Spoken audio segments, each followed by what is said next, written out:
Ini namanya Google Keyword Planner.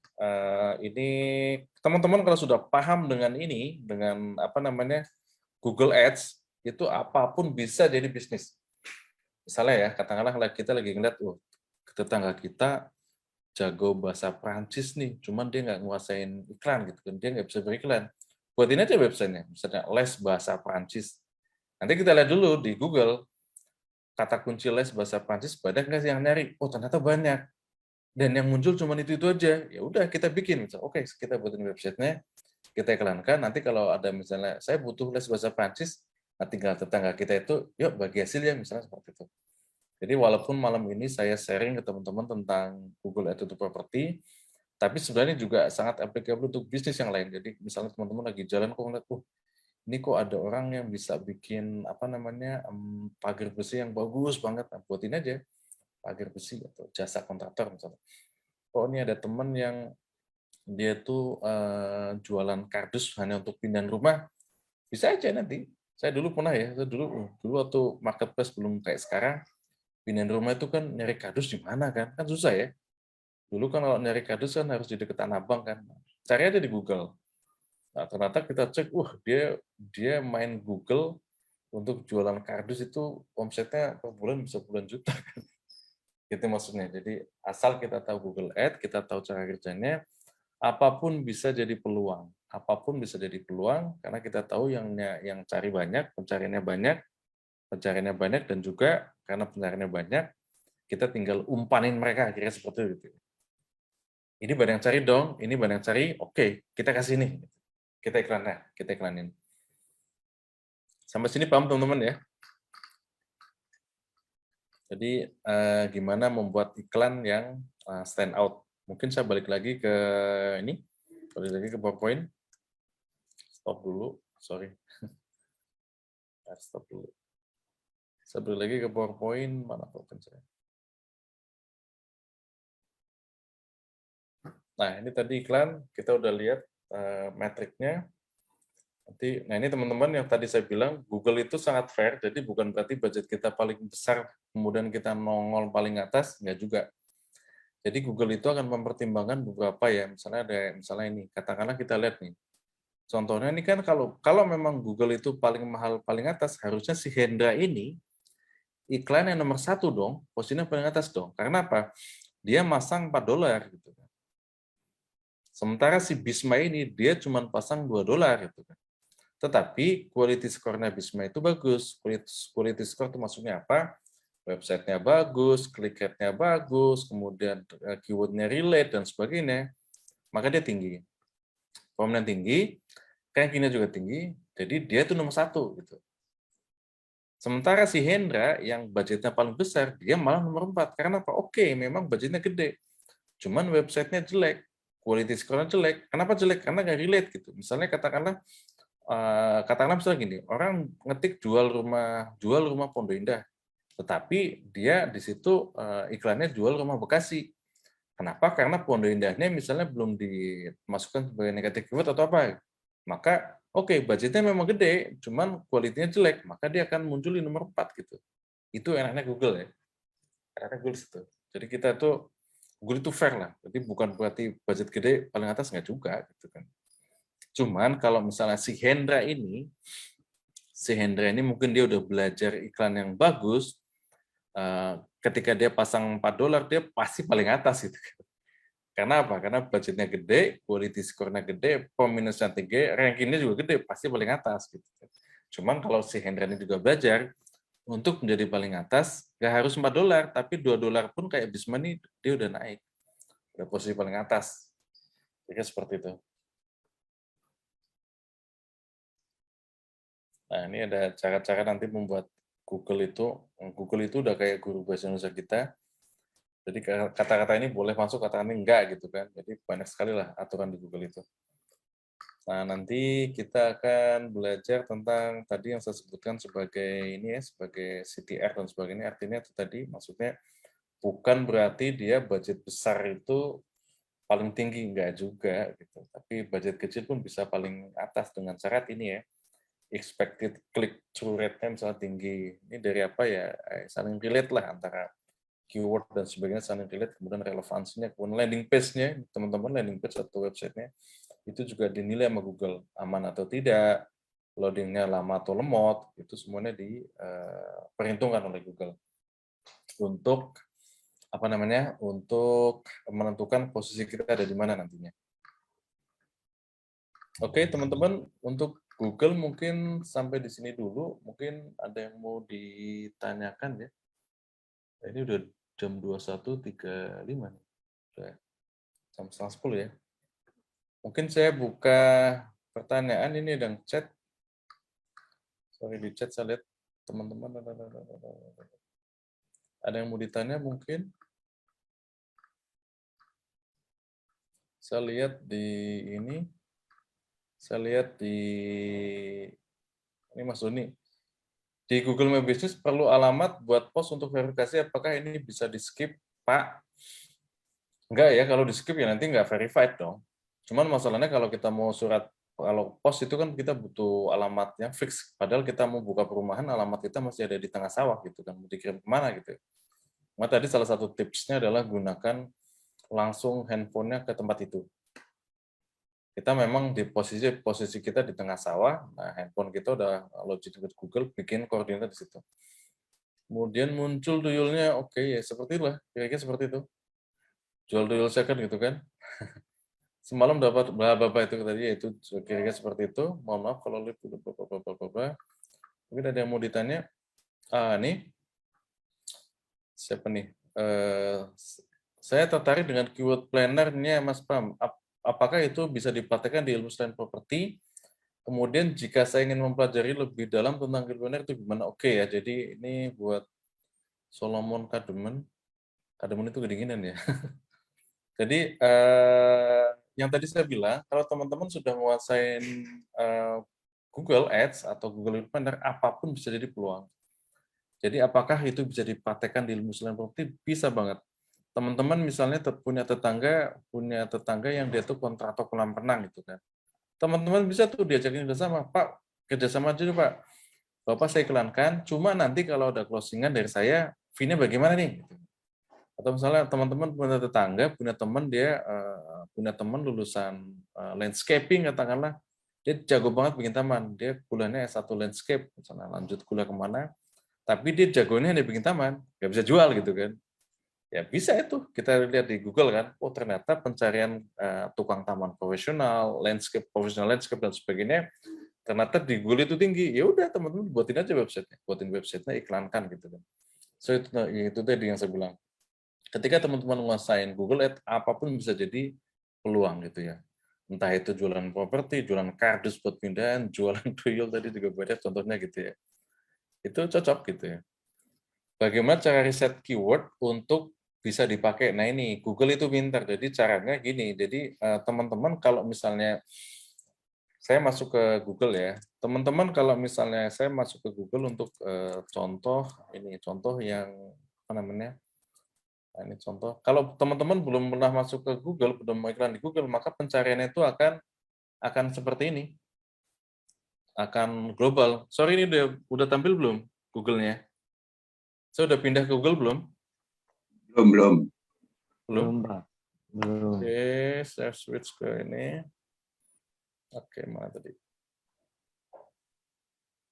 Nah, oke, ini saya masuk ke Google. Jadi teman-teman kalau misalnya mau riset keyword di Google, kalau belum pernah iklan, maka Google akan pelit ngasih. Contoh misalnya ini ya. Jual rumah Jagakarsa lah. Jual rumah Jagakarsa. Antar. Kita search. Ini kalau belum pernah iklan, tampilannya seperti ini. Jadi dia cuma bilang, jual rumah Jagakarsa itu yang cari antara 100 sampai 1000 gitu. Angkanya sangat global gitu. Jual rumah di Jakarta yang cari itu antara 100 sampai dengan 1000. Ini kan range-nya terlalu lebar kan. 100 sampai 1000 gitu. Padahal tadi kalau di Excel kita lihat kan yang cari itu rata-rata 280. Nah, itu bagaimana? Itu teman-teman untuk mendapatkan itu teman-teman harus ngiklan dulu di Google. Kalau belum pernah iklan ya seperti ini, tampilannya akan global seperti ini. Contoh gitu kan, misalnya kita akan perluas lagi ya. Jual Mungkin saya gedein dikit. Nah ini, misalnya saya pakai kata kunci, jual rumah Jakarta. Ini kan luas banget ya, Jakarta Selatan, Utara, Timur, dan sebagainya. Ini kalau kita search, angkanya tinggi. Nah ini kan, coba teman-teman lihat, angkanya kan range-nya sama Google kan ini banget ya. Google cuma bilang, jual rumah Jakarta itu yang cari antara 1.000 sampai dengan 10.000. Padahal ini kan range-nya sangat jauh. Gitu.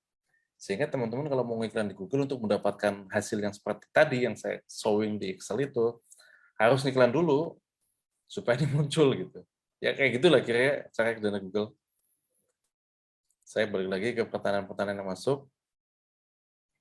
Apakah itu bisa dipakai di ilmu selain properti? Bisa. Kemudian jika saya ingin mempelajari lebih dalam tentang Google Planner, yaitu tadi ya teman-teman harus pertama pernah iklan dan juga teman-teman harus send off ini harus diasah ya. Maksudnya apa?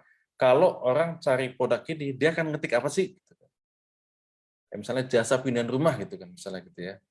Atau teman-teman juga bisa gunakan namanya Google Trend gitu kan, contoh misalnya gini. Saya akan kasih lihat contoh Google Trend. Jadi stop search. Saya akan buka Google Trend. Misalnya saya tulis di sini Google. Kelihatan nggak teman-teman? Kelihatan nggak? Google Trend. Contoh. Belum share Pak, belum. Belum ya? Oke, wait. Oke, saya share dulu ke Google ini. Jadi Google mencatat apapun yang dilakukan oleh ini ya, oleh netizen ya. Nah, contoh, misalnya gampang aja deh. Ini kan kita mau Ramadan kan, misalnya kurma atau misalnya jual kurma. Bentar. Google akan ngasih tahu kata-kata pencarian jual kurma itu akan spike pada ini. Ini kalau teman-teman lihat, ini Maret tahun lalu ini adalah bulan Ramadan gitu. Kalau kita tarik selama 2004 ke sini, semua ada pola ya. Yang tinggi-tinggi ini pasti bulan Ramadan. Ramadan.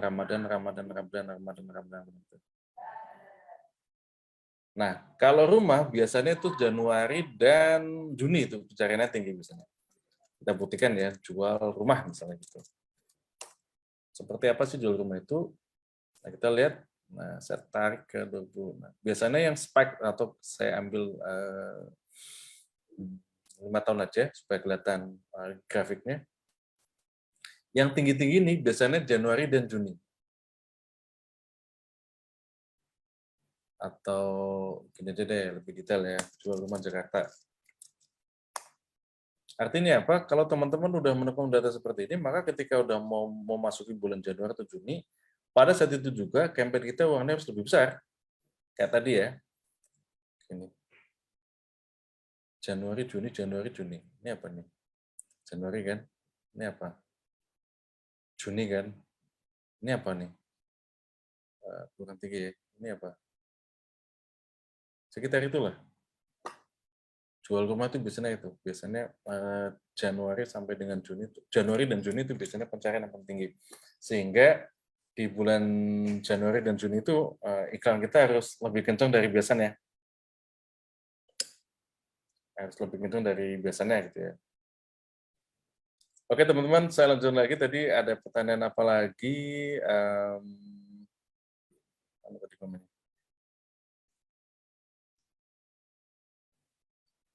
Pak, untuk meeting ini apakah ada recordingnya? Karena saya join tidak dari awal.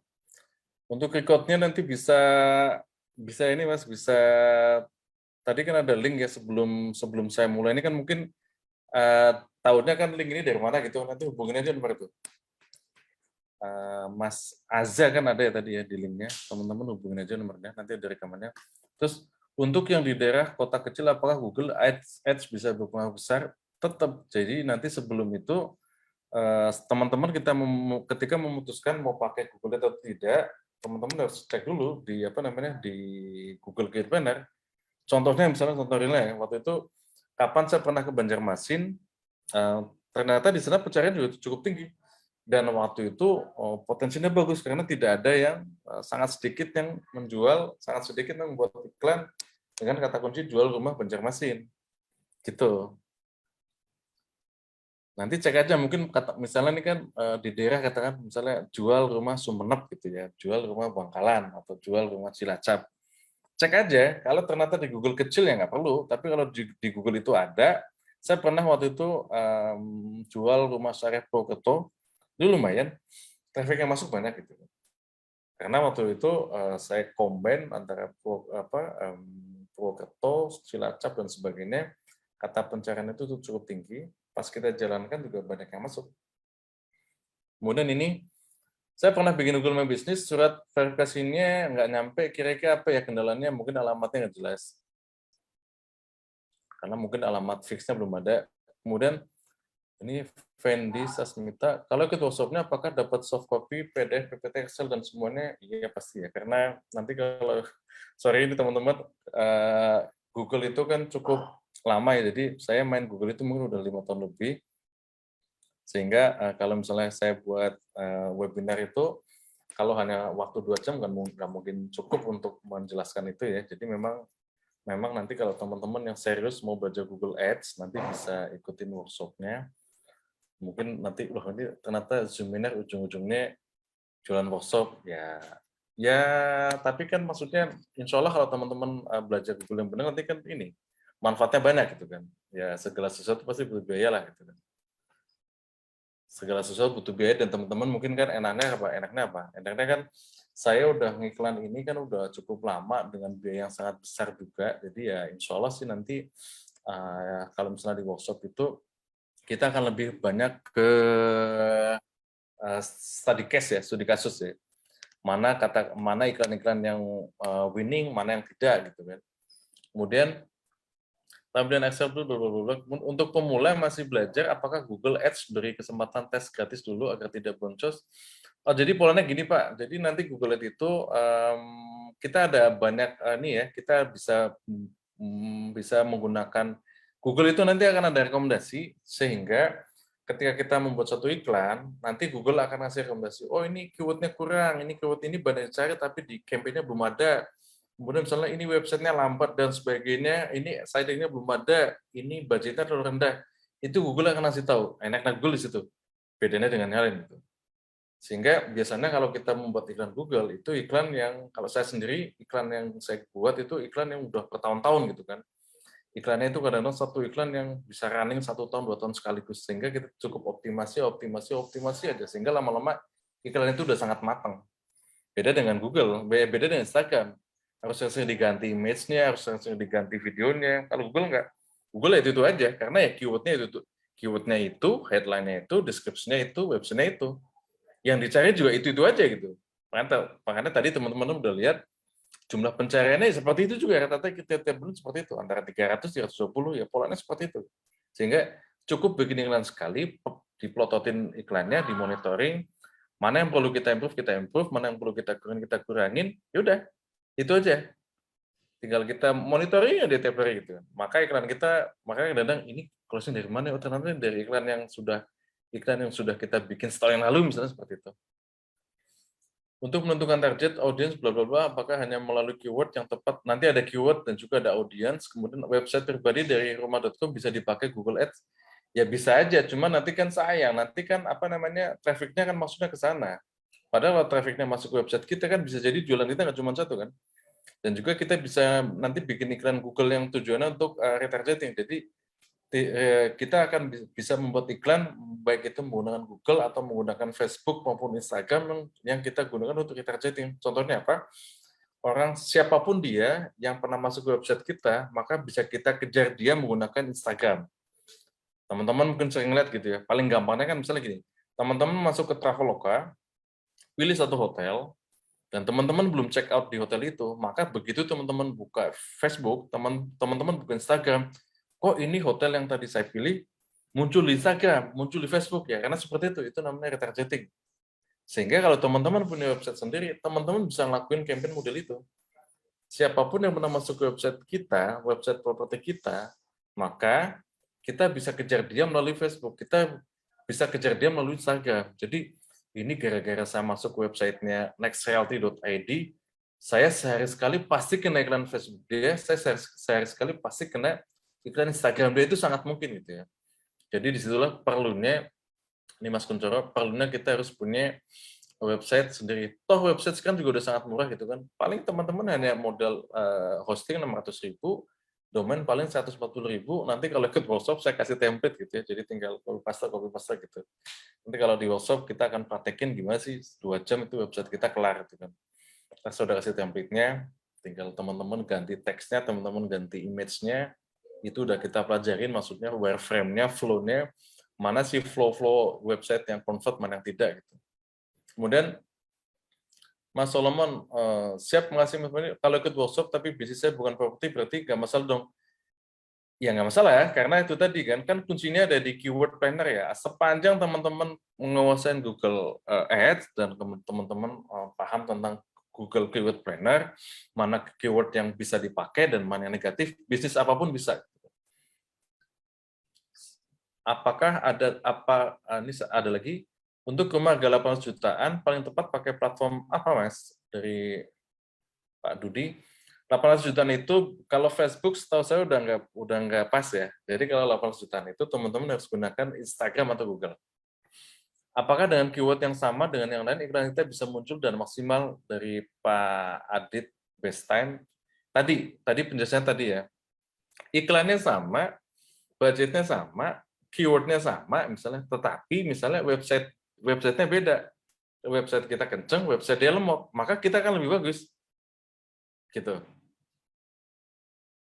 Tadi kan banyak kan ada budget, ada apa gitu. Makanya tadi yang saya bilang bukan berarti budget kita yang paling besar maka iklan kita muncul paling atas, enggak juga gitu kan. Nah bisa jadi mungkin dia lupa, dia tidak memasukkan keyword ini.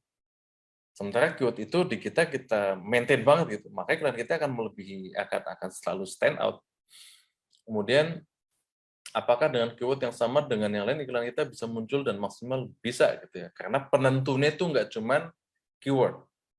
Mungkin kan masuk pertanyaan tadi kan, loh itu kan kata kunci jual rumah Jakarta kan banyak banget kan. Loh, kalau semua orang main kata itu, kalau semua orang bermain dengan keyword itu di websitenya, apakah kita akan muncul? Kan kompetisinya tinggi gitu tadi. Bisa, sangat mungkin. Itu tadi.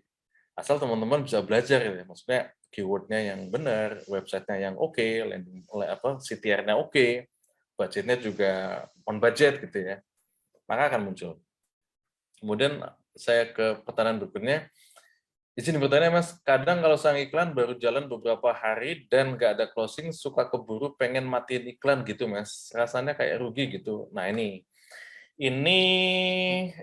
penyakit kita itu biasanya seperti itu. Jadi penyakitnya adalah uh, ini related ke ROAS teman-teman ya. Maksudnya gini, teman-teman memasarkan rumah harga 1 miliar itu fee-nya berapa? 25 juta kan? 2,5% misalnya. Teman-teman mau masukin rumah 1 M, berharap akan closing, berharap akan dapat fee 25 juta, betul ya? Sementara teman-teman baru ngeluarin uang 500.000 sudah, wah ini kayaknya Google-nya nggak works, ini kayaknya nih saya mungkin ada yang nggak saya apa sehingga iklan saya nggak closing. Masalahnya kebanyakan di situ, jadi belum apa-apa udah nyerah gitu kan. Belum apa udah nyerah, padahal saya dulu waktu pertama kali main properti itu, waktu main Google itu properti itu butuh jutaan untuk mendapatkan posisi pertama. Jutaan banget itu, maksudnya pasti segala sesuatu pasti ada polanya. Sengacak-ngacaknya, se-irregular-irregularnya itu pasti akan ada polanya. Karena kita pelajarin, saya habis waktu itu, oke 1 juta belum closing, tambah lagi, sampai ketemu, oh ternyata polanya seperti ini. Sehingga sekarang udah kira-kira udah ketemu. Ini kalau mau closing rumah ini, kira-kira misalnya saya harus spending iklan 1,5 juta. Jadi kalau misalnya kita punya 10 rumah yang harus kita pasarin, jadi misalnya kita punya 10 rumah yang harus kita jual, maka kita paling tidak harus nyiapin 1,5 juta atau 10, 15 juta. Kalau 15 juta kita optimumkan dengan cara yang benar, kemungkinan besar rumah kita akan habis. Kira seperti itu. Rasanya kayak rugi gitu, itu sebenarnya algoritma iklan Google. Google gimana sih? Ya itu tadi iklan itu kalau di awal-awal memang biayanya akan sangat mahal, mungkin teman-teman akan kaget. Loh kok ini CPC-nya bisa 7.000, 8.000, tapi lama-lama dia akan turun sampai ke harga yang normal gitu ya. 1.200, 2.000, atau mungkin cuma 800 per klik gitu. Itu nanti akan seiring waktu dia akan harganya akan normal. Kemudian dari Pak Hendrik, jika Januari hingga Juni tinggi, bisa jadi karena biasanya di antara bulan Maret itu bonus turun. Betul ya, ada bonus, ada jackpot, ada macam-macam gitu kan. Biasanya memang polanya seperti itu. Ada juga, nah kemudian ada kelas praktek mentor ya Pak. Ya terus terang, jujur memang habis ini kita akan membuat satu workshop offline di tanggal 30 sampai dengan 31. Nanti di Wisma Makara di UI 2 hari kita akan ngebahas mostly akan bicara tentang bagaimana cara membuat website. Yang tadi saya bilang bikin website selama 2 jam. Kemudian kita membuat iklan Google step by step gitu ya. Kemarin ada yang komen saya, loh kok workshop juga kirain gratis ya gimana ya, maksudnya hari ini kalau kita pengen dapat sesuatu yang besar tapi kita pengennya gratis kan ya gimana ya gitu ya. Ya kasarnya kita ke toilet aja bayar gitu ya, apalagi ini kan kita belajar sesuatu yang kita harapkan dengan kita belajar Google Ads itu campaign kita makin stand out, closing kita makin tinggi gitu kan. Masa untuk mencapai target yang besar itu nggak mau bayar kan ya gimana ya gitu ya. Saya pun teman-teman dulu karena kan Google Ads ini kan literasinya kan masih terbatas gitu ya. Untuk ke sana ya saya belajar dari banyak resources. Saya belajar dari Udemy misalnya. Di Udemy ya bicaranya tentang Google Ads tapi tidak spesifik ke properti. Gitu. Belajar lagi ke yang lebih advance, saya belajar di lynda.com itu Google Advance, tetapi juga di situ tidak spesifik properti gitu kan. Google-nya sih oke, Google Ads-nya oke, tapi tidak spesifik untuk properti. Nah, properti itu ya dari hasil belajar tadi. Dari hasil belajar selama sekian tahun itu, oh ternyata headline yang oke tuh ini, harus ada kata-kata promonya atau kata-kata survei sekarangnya, terus deskripsinya ini gitu. Jadi itu memang hasil dari belajar bertahun-tahun dengan budget spending juga lumayan besar itu kan. So maksudnya kalau teman-teman pengen ya gimana ya, kalau misalnya pengen wah kirain gratis ya kita mau mancing aja kan umpannya harus bagus ya. Kalau misalnya kita mau mancing tuna di tengah laut juga kan harus pakai kapal. Kalau mau mancing tuna di tengah laut juga umpannya harus ikan tongkol kan. Kan nggak mungkin kita mancing tuna di tengah laut iklannya pakai umpannya pakai cacing kan. Ya itu sama aja dengan wah ini ya maksudnya ini ilmu yang agak ya mungkin agak bolehlah dibilang mungkin ilmu agak mahal gitu. Jadi ya dan teman-teman pun saya sangat yakin, saya sangat optimis ketika teman-teman menguasai ini dan menjalankan dengan baik gitu ya. Rajin juga memonitor kampanye, iklannya itu kita liatin gitu. Ini yang kurang bagus kita bagusin, ini keyword yang belum ada kita masukin dan seterusnya. Maka lama-lama akan ketemu biaya konversi sangat rendah. Contohnya apa? Saya pernah waktu itu campaign hanya modal 50.000 closing rumah 1,5 1,8 M pernah gitu kan. Pernah juga ngiklan rumah udah habis 1,5 juta belum closing juga pernah gitu kan. Cuman pengalaman kemarin itu saya pernah spending di sekitar 4,5 juta itu dapat closing hampir 4 unit ya dengan harga rumah ya hampir 2 M-an. Ya tinggal dihitung aja. Misalnya rumah 1 M itu kan fee-nya berapa? 25 juta kan? Kali 4 berapa? 100 juta. Teman-teman mau dapat uang 1 juta nih, berani nggak masang iklan sampai dengan 10 juta atau 15 juta? Gitu.